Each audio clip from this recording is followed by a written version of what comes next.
Thank you very much, Madam Chairwoman. Mr. Sopko, did the Afghanistan war start on January 21st, 2021? No, 20 years before. Yeah, it's the longest war in our history, isn't Absolutely. that right? Yes.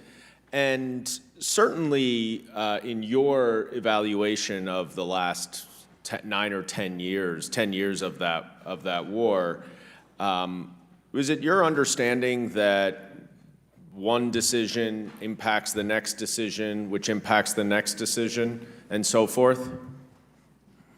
It depends on the decision, but yes. I mean, I think we highlight that there was 4 administrations made many mistakes over that 20 years. Right.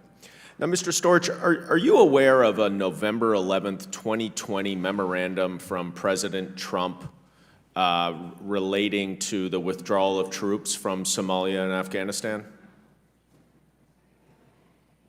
I'm not sure I'm familiar with that, I'm sorry. Okay, I find that interesting because it was a memo that Donald Trump issued to all servicemen to withdraw all troops, every single troop from Afghanistan by January 15th, 2021. Does that familiar to you now? Yes, it does, thank you. Yeah. And do you know whether that was vetted by anyone at the Department of Defense? So that is, and that may explain my initial question. That's not something that our office has done independent oversight on, so I honestly don't know the answer to that. Why not?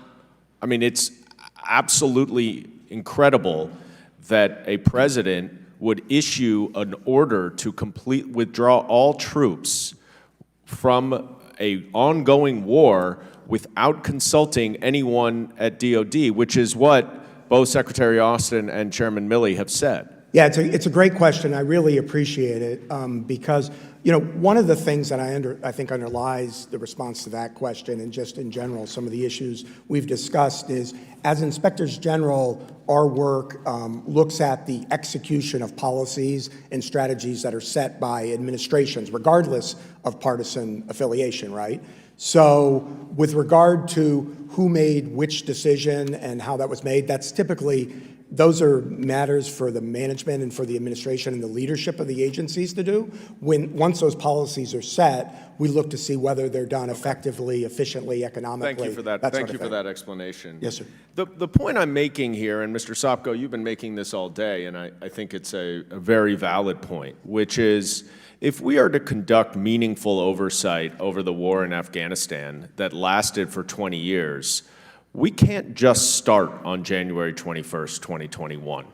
Would you agree with that, Mr. Sopko? No, you can't start with the Doha Agreement either. Right. I mean, we had years of problems which put the context of why the Taliban, why the Trump made a certain decision and the Biden administration made a certain decision. Right.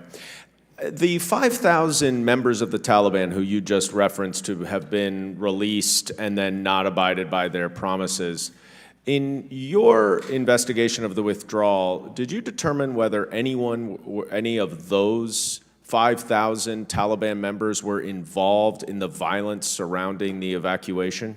I don't think we had that granularity on that. We just knew that the Afghans said that most of them, the Afghan soldiers and military, but they said most of those Taliban went back to fight. Mm-hmm. But it's certainly possible that some of those would have been there, right? They were fighting. Yeah. You know, this war is very personal to me and my district. I represent Wall Street and 9/11, the World Trade Towers. And this is where the 9/11 Museum lives. This is where the principal attack that led to the Afghanistan war. And one of the things that I'm really struggling with is that we have what is clearly politicized oversight, trying to have a gotcha moment against President Biden.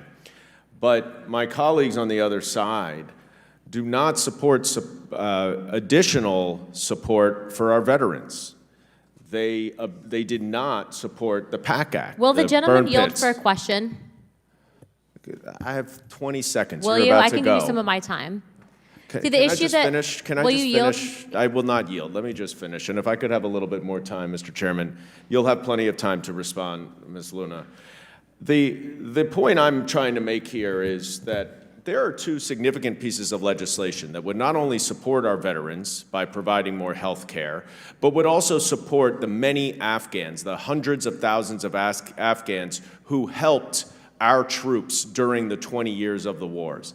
And my colleagues on the other side of the aisle do not support these bills. So we can talk all we want about the evacuation, but let's see where we're going to be when we put our votes on the line, and whether we're going to support our troops and whether we're going to support our foreign allies who helped us over a 20-year war.